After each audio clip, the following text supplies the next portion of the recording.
Tell you all about. I'm in a real good mood at the moment because I just went to funerals. I lost all the mates. I mean, I really did several. I mean, Silas was hilarious. It was in Liverpool.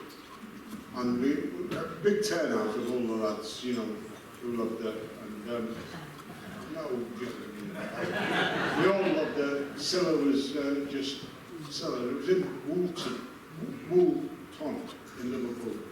And we're all waiting to go in. And I was with Tom.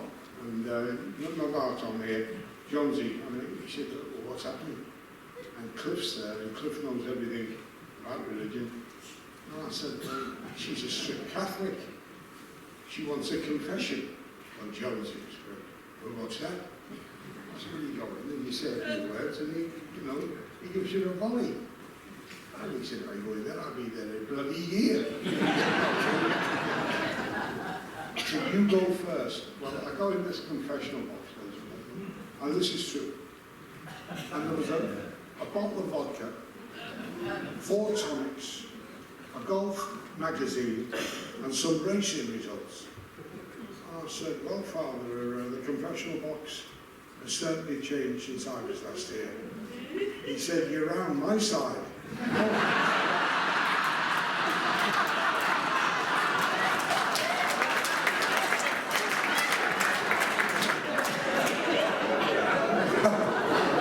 Well, in Liverpool, they have funerals and then weddings. I mean, right next door to each other. So I'm waiting with Bobby Campbell, who used to play for Liverpool, and great mate of mine. And we're waiting, and the wedding came in. Now this one is true. We're all stood there, and the bride got out. And Campbell said to me, God, he said, I've seen some ugly women. He said, but have a look at her. Well, they all went like that. She. And someone behind us said, oh, no, ugly bitch. Well, this boy says, do you mind? That's my daughter. I said, I humbly apologise, sir. I had no idea you were her father. He said, I'm a mother. It was dreadful. No, it was just bloody dreadful.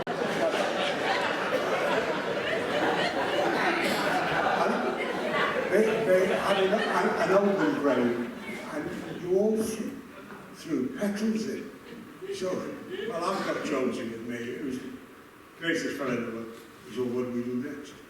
I said, watch Cliff. Good idea. So Cliff's there, and gets a handful of the rose petals. And, oh, so that's lovely. So we go there. I don't know if he's a bishop or something. He went, don't get too close. Well, I said, Jonesy, that will be happening. If you go down there at first. I nearly, you know, but anyway, and that was that. Lynchy, I was speaking at Lynchy's funeral, obviously, and his wife and the 2 daughters were there, and all the lads from show business. Now, he was never, ever there on the shows. He'd come half an hour, you know. And so I said, well, we're gathered here today. I said, wasn't this great? Great friend of ours, we're all here. And I said, there's his daughters, godfather to one, there's his lady. And here in this box to me is the late Kenny on the bloody church wall. This priest looked like show business celebrity, so we just got on with it. And I went on tour, and originally he was coming to Australia. And now it is a long, long way away, folks. Bloody miles. But anyway, we got there eventually, and I went to get the plane home, and it was delayed. So this woman came in, and you know, one of these fitness freaks, there she was, tracksuit, good looking, a girl, you know, whoa, like a woman. And she said, hello, aren't you the fellow on the telly? I said, yes, I am. It's like that, you know, well, you do, don't you? So she said, I've got a house round the corner. She said, and I've got some Krug champagne. Would you like to come down for a drink? Well, in for a penny, in for a pound. You're in Australia. So I strolled in, and she had the audacity to say, have you ever made love with a mother and a daughter? I said, well, I certainly haven't. She said, would you like to try? I said, I certainly would. She went, Mum, now, let me finish. Then we dropped into Hong Kong on the way home. Now in Hong Kong, I mean, this all sounds grand. I was working. In Hong Kong, you can get anything made in an afternoon. Young ladies want to dress, gentlemen suits, blazers, and so I'm in the thing, and I've been away a month, so I'm thinking of the little lady at home. I said, I'd like one of these see-through 90s, and all of a sudden the old Japanese next to me went, I in Holly Japan. And I go, next. I said, that was quite good, wasn't it?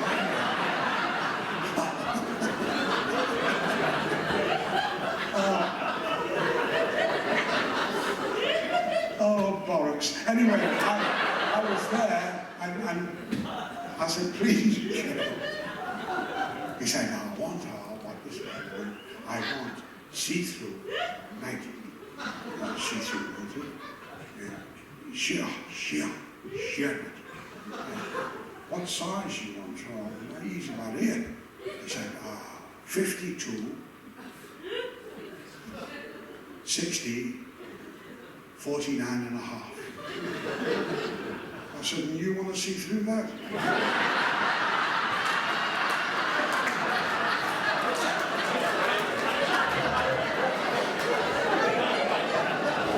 Well, when we got married, when we were kids, their mother picked, what do they call it? The trousseau? All what you ladies wear? Well, she bought her, my missus, bloody thing, Winsett sleeping outfit. And it was clung to her bum and all that, and it was all... And here, on her backside, was Biffo the bear. And on her knee was the cow jumping over the moon. Well, years passed and 3 kids, and I've come back from Australia and preparing for action, as they say. Well, and I've got her the see-through 90, which was a little bit tasty on my time. But anyway, no problem. Oh no, she's got this bloody old Winsett thing now. She said, I thought it might jog your memory. Well, I promise you, Biffo was no longer jumping over here. She was clinging onto the belly button and then. And she said the immortal words that only wives can do this, to stop your stimulation for sex. She said, have you locked the door?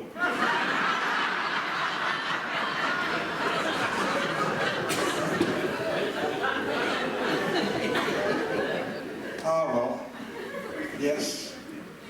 But my career has had its ups and not many downs. But people said, what was it like walking on the stage at the Palladium? Well, it's like this here. It's a bigger stage. And the theatre is round. And if it's wrapped round you, the laughter comes back. And it's marvellous. And I used to get there at about 11 o'clock in the morning and just look at the new jokes, because it was a live show, so it was current, and then I'd get them and see if I could remember them. And this particular, I couldn't eat anything because of the nerves. And so, now this one again, it comes up, and I'm working. And the first section, when I came through the curtain, hi, good evening, Mrs. Thatcher said to Gorbachev, and I didn't make a mistake. The teeth didn't get in the way. It's all wonderful, we were working well. And I came off, And the governor said, "You're working well tonight." I said, "Oh, thanks." And so I got Russ Abbott on. He was one of the, bum, bum, bum, bum. Oh, well done. He did the Scotsman with the red hair, bum, bum, bum.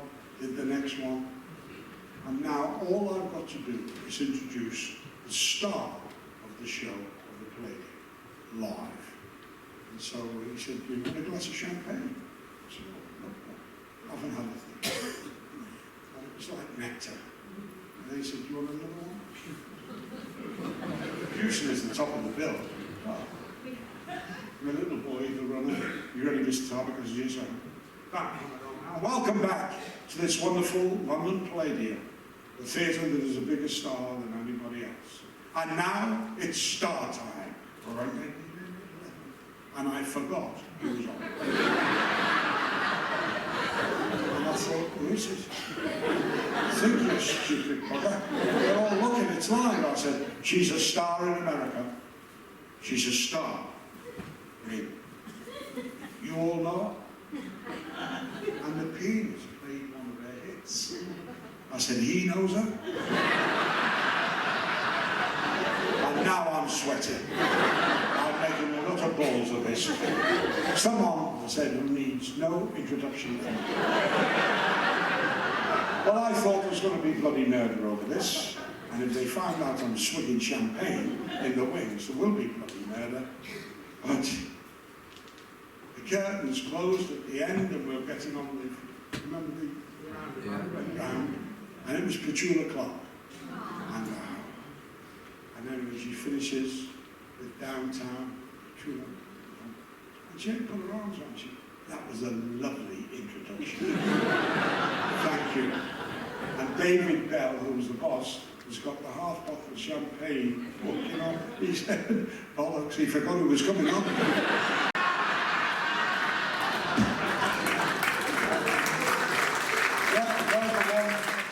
They're the ones you don't see, but they're fun. But then you get the bad nights, and I wasn't feeling very well not too long ago, and so it all started on Strictly, and I danced with this beautiful girl called Flavia, and she was this big, and champion dancer of Argentinian dancing. So I just left everything. You know, the waltz, easy. I could dance with any lady in the audience. Would love to. Hands there, and you look over their shoulder there, and she's looking over here. You don't look at each other. So it's that, and just follow her. And she's going to the left, and back, and she's whistling there. So making me look a bit of a dancer. Just second week, it's the jive. All the lads in here tonight, you don't do any dancing, the bloody job. You've got a girl with you. The little, and people say, "That was a very good dancer, old Tommy, isn't it?" And there's only the best looking fellow in the world, the cricketer, who won it. Me and a knackered old newsreader. Well, I thought I would beat him. He's got no bloody chance. Well, then the third week, and I'm getting very cocky. "Hi, how are you all? How's my dancing? Fred Astaire?" It's the Argentinian tango. Now, let me tell you about this one.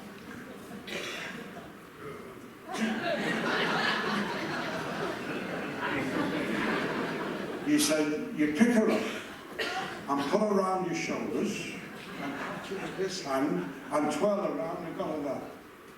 I said, "I can't do that, for God's sake." And anyway, we went out. Didn't do too well. And that night, I said to the missus, "I don't feel too good."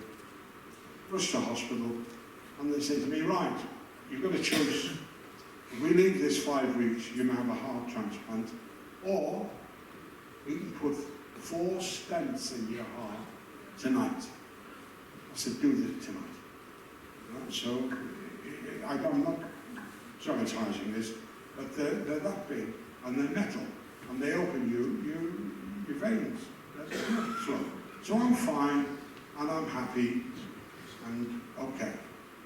So I'm in there and I'm laying in the bed and I've got a mask on. So I said, no. What is it, Jimmy? I said, I said, well, of course you can. I said, can you see if my testicles are black? She said, I'm not supposed to do this, but I will do it for you. She takes the sheet and pulls my gym jams. I said, what are you doing? She said, what did you ask me? I said, could you see if my test results are back?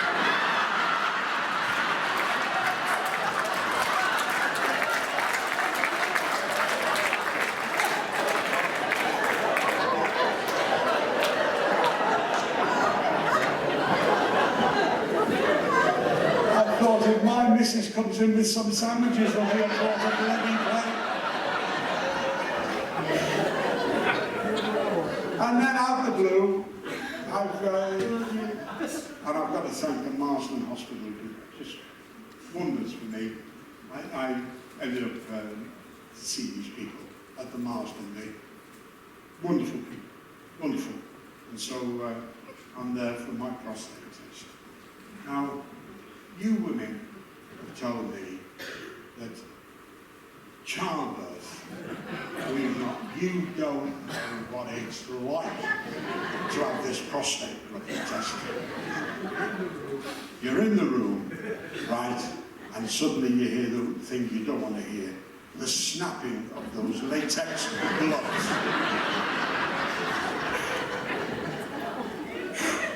You think, look at this, I don't find it.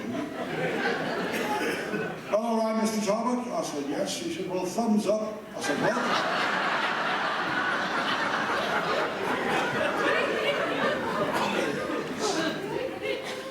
Just bend over that desk. So you like that? Where is he? And you hear him by the snappings. Well, it's just diabolical. And the first time it goes, ah! And the matron came in, Mr. Talbot, please be quiet. There's a woman there giving birth to an 8-pound child. Doesn't make half the noise you do. Ah, I said, try shoving it back up.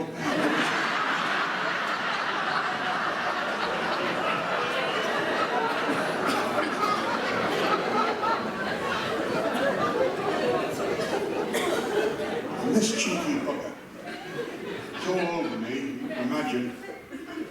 He said, some men get an erection when I do this. I said, well, I haven't got an erection. He said, I have, and I'm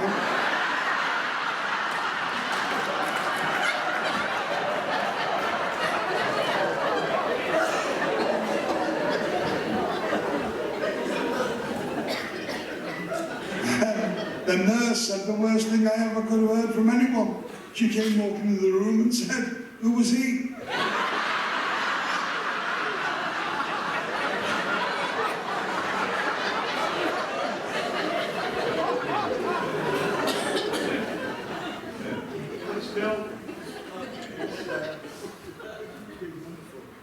The last 60 years now, everyone's been nice and great.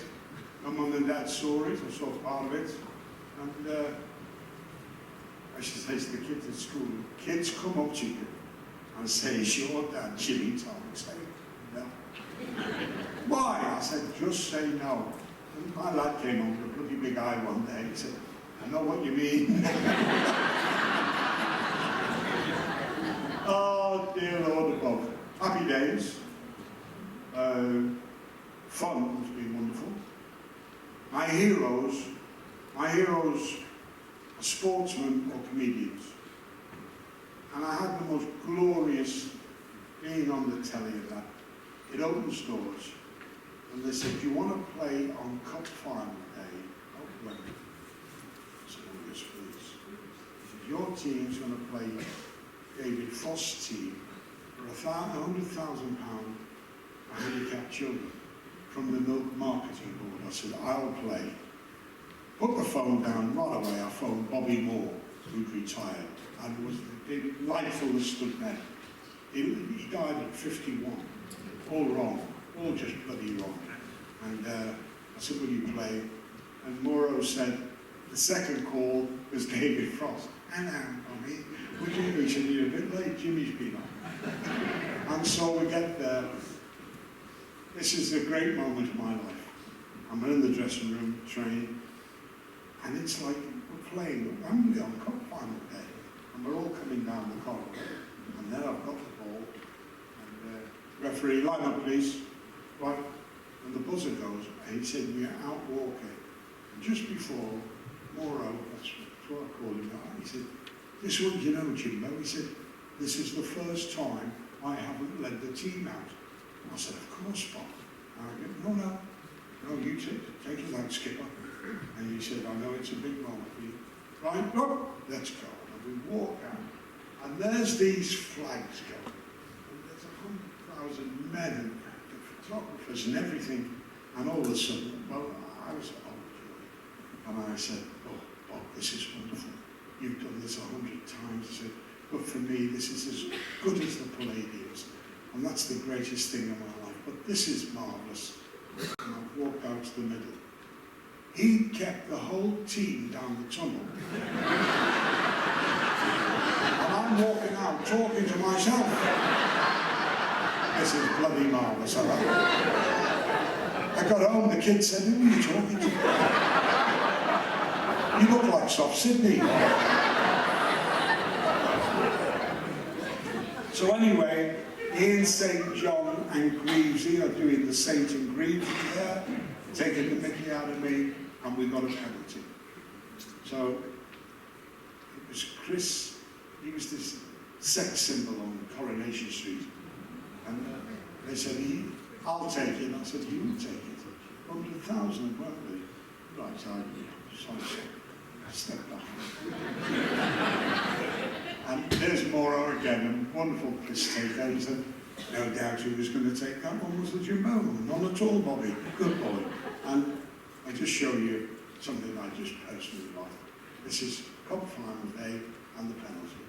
Have we got that? It's Chris and that's Frosty, that's got to be a penalty. Because I think Frosty said the ball outside the box, did he not? Terry was just explaining to him. Yes, Terry obviously a word of advice there, was still giving him a word of advice. He's going to take this. Jimmy Thomas, I'll have to take him in. And he scores.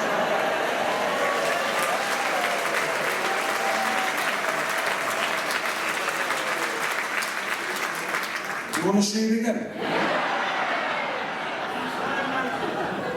Oh, the lads took me. Didn't enjoy that, did you? I said, not much. It was just lovely. Right. Well, I've nothing else to tell you. Except they're my heroes with Mr. Moore. He was one, and Doug Leishnaw, my lovely Liverpool. But my other heroes are all comedians. And these are all giants of our industry. And I'll start off with one. I'll try and get the photos up of them. And you love this guy, Eric Morgan. He was just wonderful. I think there he is. Now, when you parked at the BBC, it was like here where you are on the front row. The bigger the star, the nearer the parking place. And this fella loved. And so he only had one arm. He lost an arm in the Second World War. But he loved Eric. This way, go. Yeah. Ken Dodd, Jimmy Talbot, don't come near you. You are the best. The best. And parking here. And he always got the best parking. He's got up our nose, all the others. You know, we were out in the country. But so one day we're there, and the fella goes, this way, walk up this way. Benny Hill doesn't come near you. Could I have a ticket, he said, for your show tonight? Eric said to him, no. We said, why not? He said, because you can't clap.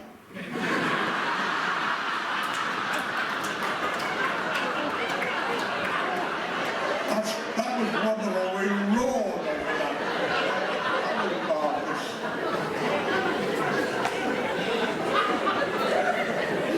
And then, of course, he was a genius, this next fellow.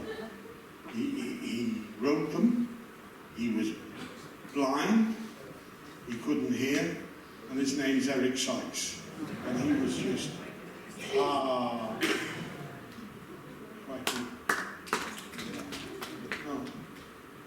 that's Eric Sykes, and you look at this one.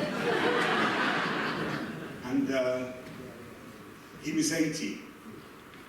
And we took him to play golf, and we lined him up on the golf, you know, and that, he loved it. And he had a good day. 8 men in a men's shower, all having a shower. Not a pretty sight, ladies. And we've got a whole case of lager, and we're all singing happy birthday. He went, thanks, lads. He was a gentleman. He was a gentleman and a gentleman. And he went, thank you, boys, thank you. He went, oh, feet. You're 80, you're tired, but you've got me around. And knees, you ache a bit now. Hello, Willie. If it was your birthday, you'd be happy too. God bless him. I loved him. Who's the next one?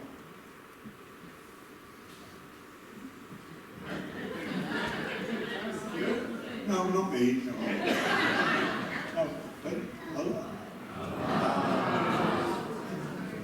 Well, you know he died on my show, and it was live from Her Majesty's. That's where it was from. And he didn't fall over. He was on the stage, the girl went to put a cloak around him, and he just sank on his haunches. And he was still there. Well, being him, everybody thought it was another joke. And the same guy in the wing said, what's he doing next? I said, he didn't do this at rehearsal. And he was meticulously about doing tricks that they were all correct, because he was a brilliant mute. Anyway, he just didn't do them. And he's a funny man. You know, he'd get a taxi with you. I'll get it. Yeah. And he'd say to the taxi driver, have a drink, top pocket. I said, very nice. What did you give him? He said, a tea bag.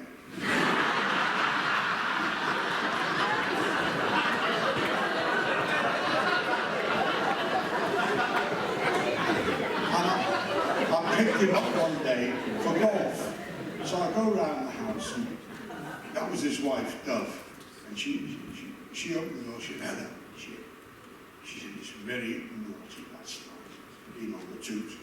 And I said, oh, what are you, Mrs. We've got the ball, glass in our time. And she went to put the coffee on, and he came in and he looked dreadful.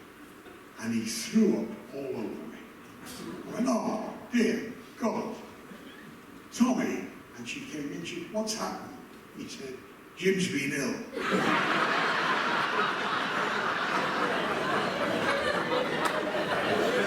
Well, you can imagine me. I said, why did you do that? He said, she loves you. I got a bollock.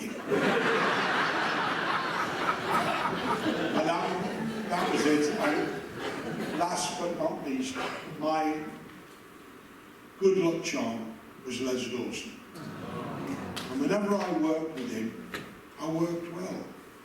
And he's a very well-read man. And so he liked white wine, Chablis. And he used to, I'll show you the dressing room, on the tour of the Falklands, and they had this big ship. Are you having one? I said, not before I go on. He said, you're not going out there alone. Well, I said, as a matter of fact, I'm not. And so we're all lined up. And Prince Charles came along the line, who loved Harry Seacombe. Doing this and that, the goons, and next he's in front of Dawson. I haven't told you this, have I? Nice. He said, Mr. Dawson, and this will be short. Have you got it? He went, sorry. He He said, the money for tonight, are you paying?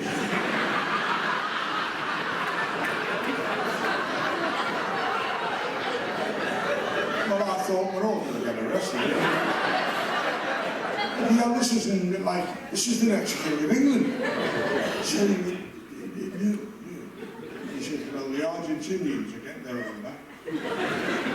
He said, how? He said, they've taken all the keys off the tins of corned beef.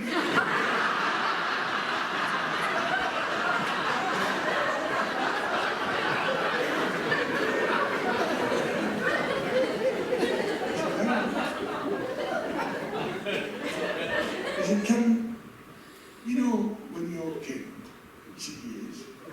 He said, how are they going to get your ears on the stump?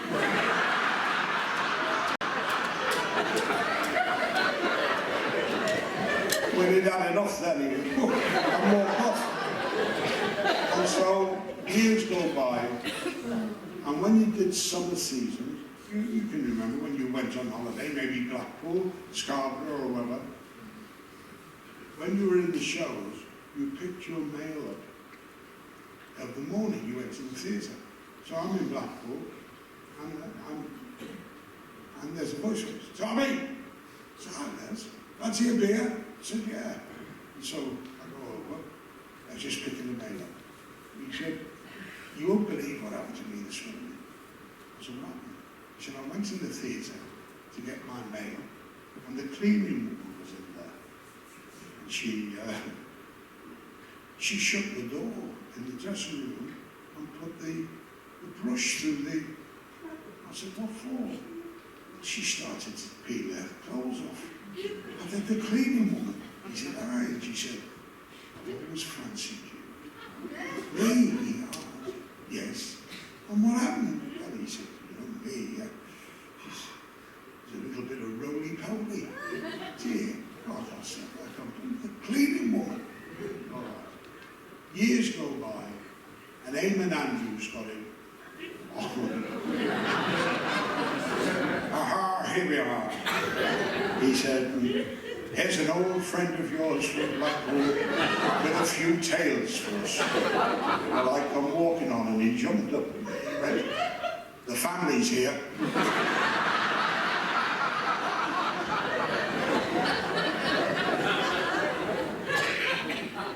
What are you going to tell us about Les, Jimmy? I said, well, a most generous man.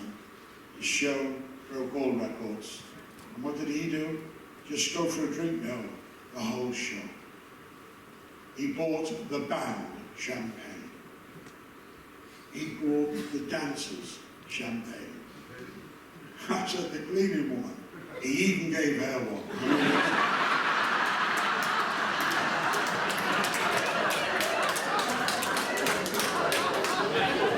And he walked past me going on. He said, only a bloody rat would do that to me. I didn't panic him. Well, you can go soon, and that, I can't think of anything else. I tell you, I'm going home to the family, they are funny. I've gone from daughters, looking after daughters, and you girls have all been looked after. Now it's granddaughters and grandsons. A lad. Where are you going? I said, I'm going up to a place in the northeast. Oh, lovely, he said. Will you do the frog? I said, the frog? He said, yes, Nan says, when you croak, we're all going to Disneyland.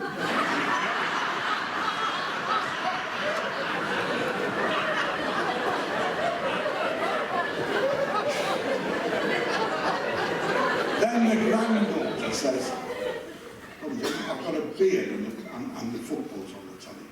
Grandpa? I said, yes, what does it look? Bit of a favourite, this one. She said, what's it called when a boy sleeps on top of a woman? Oh, what's it called when a boy sleeps? I thought all this had ended with their daughters. How old are you now? 11. Right. Well, that is called, I said, intercourse. course you would know. I went in the kitchen. Well, all bloody hell broke loose in my kitchen. Got a lot more going on. She's come back in and went, "You're for it." I said, "Why?" She said, "It's called bunk beds."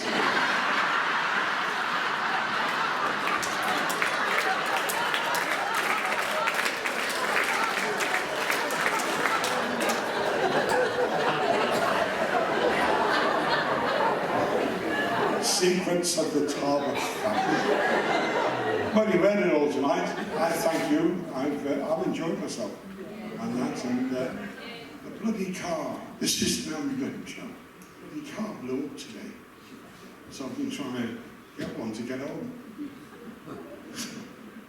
And see Paul in there, another bloody excuse. Where we be? Yes. And so, is there anything I wouldn't do in show business? Not really. I've enjoyed it all. And I've done every aspect of it. A couple of films, all the tellies, been in America, enjoyed myself. But there is one thing, ladies and gentlemen, I wouldn't fancy again, and that's pantomime. And I did one at the Palladium for 9 months, selling this bloody cow twice a day. But I got to hate this cow. I mean, I really got to hate it. Jimmy sold a cow. Jimmy sold a cow. And I used to turn around to all these kids like, "Yes, I sold a bloody cow." And it was dreadful. And Arthur Askey was my mum. He was wonderful. And he said, "Young James, fellow Scouser," Askey, he said, "would you do another one?" I said, "Not for all the bloody money in the world would you get me doing this again." Well, the management came on and said they'd like to take the whole show to Bolton. I said, "You don't catch me bloody there. And we were going to give you an extra £1,000. Oh, that's all I think I could. Of course. And so the opening night was a huge success. They said the mayor's coming to present flowers to the girls. Oh, lovely. The mayor. So I think it's a man. Now, welcome the mayor. Well, she was 5'2" or 3, and that wide, with the chain on, and she didn't walk upon the stage. She came out the audience like that. And it was funny, but all along the stage in those days, if you remember, there were microphones, so they picked up everything else. And she said, "I'd like to thank Jimmy Tower and Arthur Askey for going to Bolton in this wonderful Palladium production, and with flowers for the girls." Well, she bent over to pick these flowers, and she broke them violently. I mean, not gently or ladylike, it was and she went, "Look at me."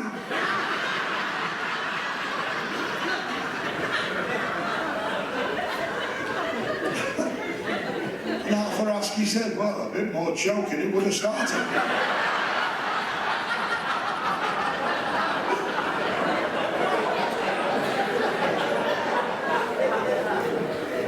So there it is. That's my fairy tale. And thank you for listening to it for a while. I hope you enjoyed tonight.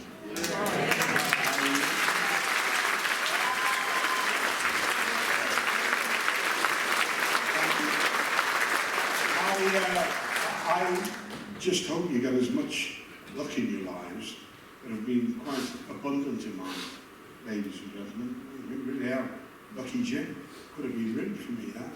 And so we're going to leave you tonight with a galloper, but it's your turn now to entertain up here. Tom, are you there?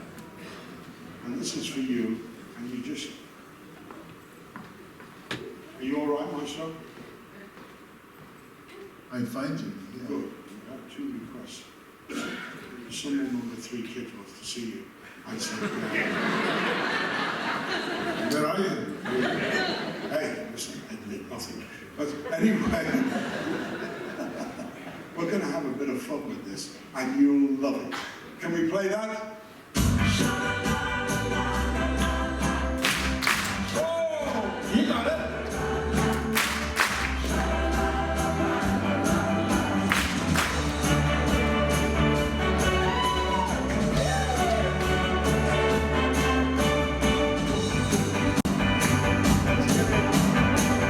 When the day is dawning on a Texas Sunday morning, how I long to be there with no reasons waiting for me there. Every lonely city where I hang my head isn't half a prayer where my baby's at. It's just a way to Amarillo. Every night I've been hugging my pillow, dreaming dreams of Amarillo. A sweet Marie waits for me. Show me the way to Amarillo. I've been weeping like a willow, crying over Amarillo. A sweet Marie waits for me. Come on! Sha-la-la-la-la-la-la, sha-la-la-la-la-la-la, sha-la-la-la-la-la-la. Amarillo waits for me. There's a church bell ringing. Ding dong, ding dong. Can you hear the joy that it's bringing for the sweet Maria? And the guy he's waiting to see her all along the highway. There's an open place, and it keeps me going. Get ready, folks. Through the wind and rain. Is this a way to Amarillo? Every night I've been hugging my pillow, dreaming dreams of Amarillo. A sweet Maria waits for me. Show me the way to Amarillo. I've been weeping like a willow, crying over Amarillo. A sweet Maria waits for me. Here we go. Singing from Sunderland. Sha-la-la-la-la-la, sha-la-la-la-la-la-la, sha-la-la-la-la-la-la. Amarillo waits for me. Sha-la-la-la-la-la-la, sha-la-la-la-la-la-la, sha-la-la-la-la-la-la. Amarillo waits for me.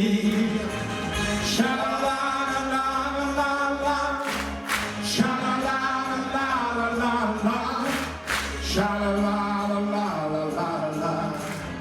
Amarillo waits for me.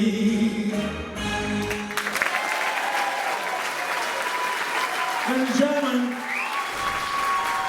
Kenny Zelda, legend. Thank you, Yarm and the Princess Alexandra Auditorium. Good night and God bless every one of you. Thank you. Thanks for coming out.